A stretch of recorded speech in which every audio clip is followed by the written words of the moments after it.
लेकिन साथ में इस नीति को भी हमें स्वीकार करना चाहिए कि अंग्रेजों की हमेशा ये पॉलिसी रही है कि एक तरफ फूट डालेंगे और दूसरी तरफ राज करेंगे। तो जाते जाते उन्होंने कुछ ऐसा किया जिस नीतियों का खामियाजा अभी भी वर्षों तक भारतवर्ष को यहाँ पर भुगतना पड़ रहा है। जब उन्होंने डिसाइड किया कि मैक्सिमम जितने हिंदू कम्युनिटी के लोग हैं वो भारतवर्ष में आएंगे और जो कुछ लोग हैं जो वहाँ निवास करना चाहते हैं वो पाकिस्तान में रुककर ही अपने जीवन यापन को आगे की ओर बढ़ाएंगे। तो हिंदू समुदाय के कोई लोग जब दूसरे समुदाय के जो बहुत बड़े लोग होते हैं उनसे अगर ब्याज में पैसा लेते हैं और समय पर अगर ब्याज का पैसा नहीं दे पाते हैं तो वो समुदाय के लोग क्या करते हैं, हिंदू समुदाय के बहू बेटियों को उठा के ले जाते हैं और उनका शारीरिक शोषण भी करते हैं।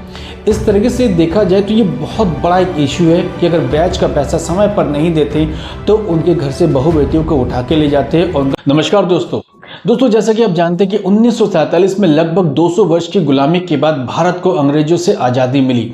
आज़ादी मिलने के बाद ये भारतीयों के लिए 1947 का जो वर्ष है बहुत ही महत्वपूर्ण था। लेकिन साथ में इस नीति को भी हमें स्वीकार करना चाहिए कि अंग्रेजों की हमेशा ये पॉलिसी रही है कि एक तरफ फूट डालेंगे और दूसरी तरफ राज करेंगे। तो जाते जाते उन्होंने कुछ ऐसा किया जिस नीतियों का खामियाजा अभी भी वर्षों तक भारतवर्ष को यहाँ पर भुगतना पड़ रहा है।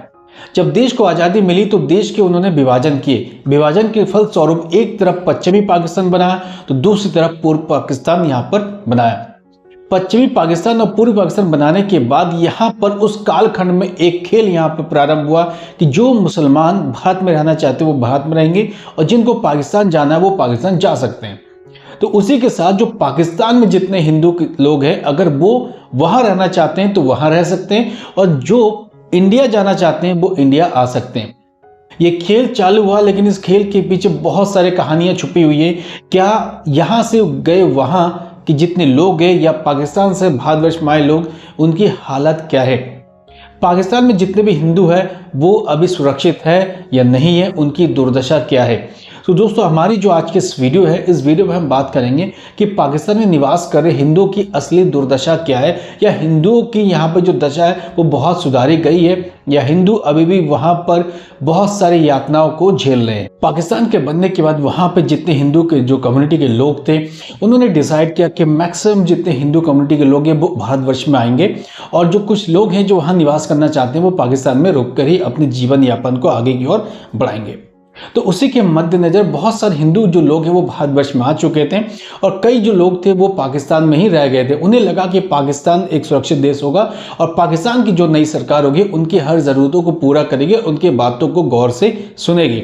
उसके बाद पाकिस्तान के बनने के बाद पाकिस्तान ने अपने आप को इस्लामिक राष्ट्र घोषित किया और उन्होंने माना कि वो इस्लाम के जितने लॉ है उनको फॉलो करेंगे, उसके अकॉर्डिंग ही उनका संविधान बनेगा। उनकी राष्ट्र की हर एक नीति जो है इस्लाम के अकॉर्डिंग होगी और इस्लाम के अकॉर्डिंग होने के बाद वहाँ पे अमन चैन के साथ लोग निवास करेंगे और राष्ट्र बड़ी उन्नति की ओर जाएगा।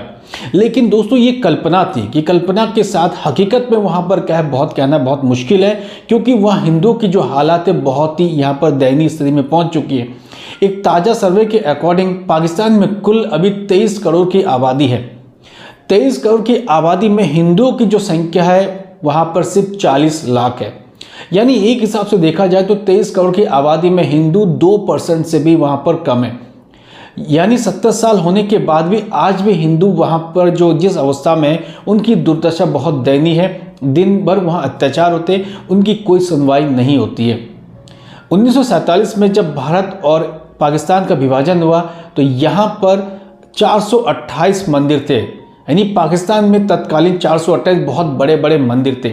और एक नई रिपोर्ट और सर्वे के अकॉर्डिंग अगर मैं बात करूं तो रिसेंटली वहाँ पर टोटल जो टेम्पल है वो है 22। यानी 22 टेम्पल में 11 टेम्पल सिंध प्रांत में है, 4 टेम्पल पंजाब में है, 4 खैबर पख्तूनख्वा में है और 3 बलूचिस्तान में है। 428 मंदिरों में सिर्फ 22 मंदिर पाकिस्तान में है। तो इस सर्वे और इस रिपोर्ट के अकॉर्डिंग थोड़ा सा अगर आप एनालाइज करेंगे तो आप जान पाएंगे कि वहाँ पर हिंदू धर्म के साथ किस प्रकार का अन्याय होता है। उनके आराध्य देवता को मानने वाले मंदिरों को ही वहाँ पर तोड़ दिया जाता है। रिसेंटली आपने देखा होगा कि पीओके में जो हिंगलाज माता का मंदिर है उसके परिसर में बड़ा सा कॉफ़ी शॉप बना दिया गया। यानी दोस्तों आप देख सकते हैं कि किस हालात में वहाँ के लोग निवास कर रहे हैं। अगर वो विरोध भी करना चाहे तो अपनी विरोध किसको सुनाएंगे, क्योंकि पाकिस्तान एक ऐसा कंट्री है वहाँ की सरकार का कुछ पता नहीं होता, क्योंकि वो सारा जो कंट्रोल होता है वो आईएसआई के अंडर में होता है और वहाँ आर्मी चीफ के अंडर में होता है।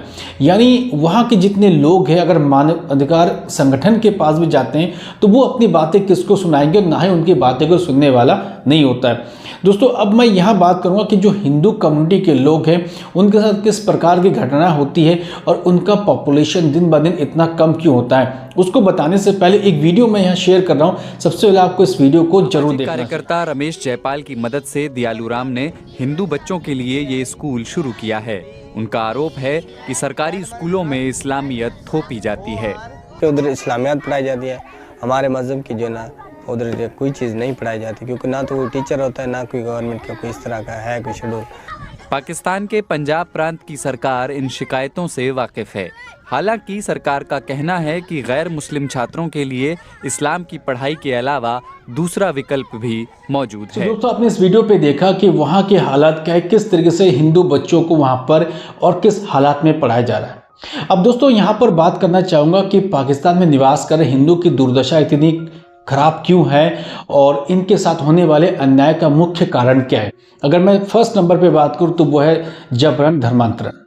जबरन धर्मांतरण एक ऐसा मुद्दा है जिस पर आपने कई बार सोशल मीडिया के साथ और बहुत सारे न्यूज़पेपर में आपने पढ़ा होगा कि पाकिस्तान के भिन्न भिन्न प्रांत पर हिंदू समुदाय के नाबालिग बच्चियों को जबरन उठा लिया गया और उनको इस्लाम धर्म में कन्वर्ट कर दिया गया।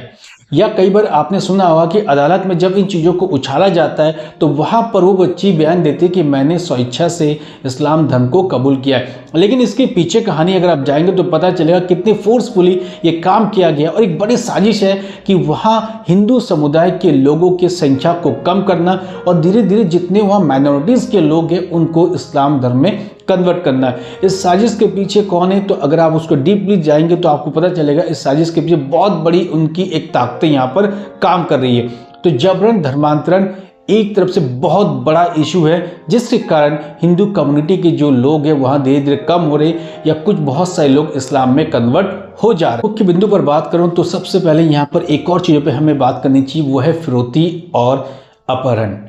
कई बार देखा गया है कि हिंदू कम्युनिटी के लोग को फिरौती के लिए या उनको अपहरण कर लिया जाता है या उनसे फिरौती मांगी जाती है। अगर वो समय पर कुछ पैसे या जो भी उनसे डिमांड की जाती है अगर उसको नहीं देते तो उनको यहाँ पर कत्ल भी कर दिया जाता है या रास्ते से हटा दिया जाता है। किसी परिवार में सोचिए अगर किसी मुख्य व्यक्ति को फिरौती के लिए उठा लिया जाए या उसका अपहरण कर दिया जाए और उसको मार दिया जाए तो वो परिवार कैसे चलेगा। उस परिवार में अगर मुख्य रूप से जो कमाने वाला है उसी को ही रास्ते से हटा दिया जाए तो परिवार का इनकम कौन, तो परिवार को मुख्य रूप से कौन पालेगा, परिवार के लिए पालन पोषण कौन करेगा।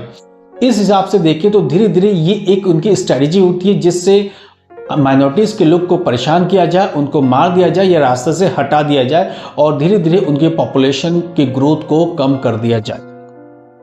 बड़ी हैरानी है और विडंबना है कि जब पाकिस्तान में इतना अत्याचार होता है तो उसके लिए खड़े होने वाले या बोलने वाले बहुत कम होते हैं। बड़े बड़े एनजीओ भी नज़र नहीं आते और यहाँ अगर कुछ हो जाए तो उनके लिए संसद से लेकर सड़क तक लड़ने के लिए बड़े बड़े सूरमा आ जाते हैं। एक बुलंद आवाज़ में उनके लिए आवाज़ लगाई जाती है कि हम उनके लिए हैं, उनके हक को मारा जा रहा है। अब सोचिए अगर ये लोगों के साथ इस हरकतें होती है तो ये कहाँ जाएंगे, कौन से देश में जाएंगे अपनी फरियाद को लेकर, अपने जो अधिकारों से वंचित किया जाता है उसके फरियाद को लेकर किसके पास जाएंगे। और तीसरा अगर मुख्य रूप से मैं बात करूं तो वो यहाँ कई बार देखा गया है कि जब हिंदू समुदाय के कोई लोग जब दूसरे समुदाय के जो बहुत बड़े लोग होते हैं उनसे अगर ब्याज में पैसा लेते हैं और समय पर अगर ब्याज का पैसा नहीं दे पाते हैं तो वो समुदाय के लोग क्या करते हैं, हिंदू समुदाय के बहू बेटियों को उठा के ले जाते हैं और उनका शारीरिक शोषण भी करते हैं।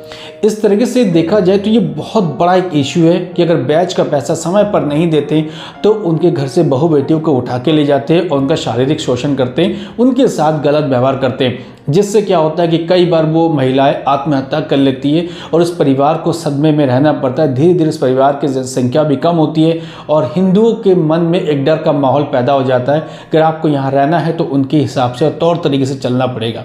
तो धीरे धीरे ये जो फॉर्मेट है वो वहाँ क्रिएट की जाती है और उनके अंदर इस प्रकार का डर फैलाया जाता है, आपको अगर यहाँ रहना है तो हमारे शर्तों पर या हमारे उसूलों को फॉलो करना पड़ेगा, आपको चलना पड़ेगा। दोस्तों मैंने जैसे पहले भी बताया, इनके साथ कोई भी गलत काम होगा तो ये कहाँ जाएंगे, किसके बाद अपनी फरियाद सुनाएंगे, क्योंकि आजकल सुनने वाला यहाँ पर कोई नहीं है। वहाँ पर काम करने वाले बड़ी बड़ी ताकतें, ISI है, उनकी आर्मी है जो उनके पीछे काम करती है और माइनॉरिटी के साथ वहाँ पर भेदभाव किया जाता है। इसलिए जरा इस बातों पर विश्लेषण करें, आप भी सोचें कि अगर इनके लिए आवाज़ उठाएगा तो कौन उठाएगा, क्योंकि यहाँ कुछ होता है तो इनके लिए आवाज़ उठाने वाले बहुत लोग हैं, वहाँ कुछ होगा तो उनके लिए आवाज़ कौन उठाएगा। सरकार को भी इस पर विशेष ध्यान देनी चाहिए और जितने NGO उनको भी ध्यान देनी चाहिए और एक वॉइस यहाँ पर ओपन करनी चाहिए कि वहाँ हिंदू कम्युनिटी के जो लोग हैं वो हमारे ही हैं, हमारी बिरादरी से उनकी रक्षा भी करना हमारी प्रायोरिटी में होनी चाहिए। सो दोस्तों आज का इस वीडियो था पाकिस्तान में निवास कर रहे हमारे हिंदू समुदाय के लिए कि आखिर उनकी दशा इतनी दुर्दशा में कैसे परिवर्तन हो गई है। आई होप कि दोस्तों वीडियो आपको जरूर पसंद आया होगा। पसंद आने पर प्लीज़ लाइक शेयर और कमेंट्स जरूर कर दें, क्योंकि ये वीडियो दोस्तों आपके लिए कल फिर मिलेंगे एक और वीडियो में। और इस वीडियो में मैं बात करूंगा एक और कंट्री के लिए और जानने की कोशिश करेंगे उस कंट्री में निवास करने वाले हिंदू की दशा क्या पाकिस्तान की जैसी है या पाकिस्तान से बेहतर हालत में वहाँ के हिंदू के लोग निवास करते हैं, उनकी पॉपुलेशंस क्या है। कल फिर मिलते हैं दोस्तों एक और वीडियो के साथ। थैंक यू, जय हिंद।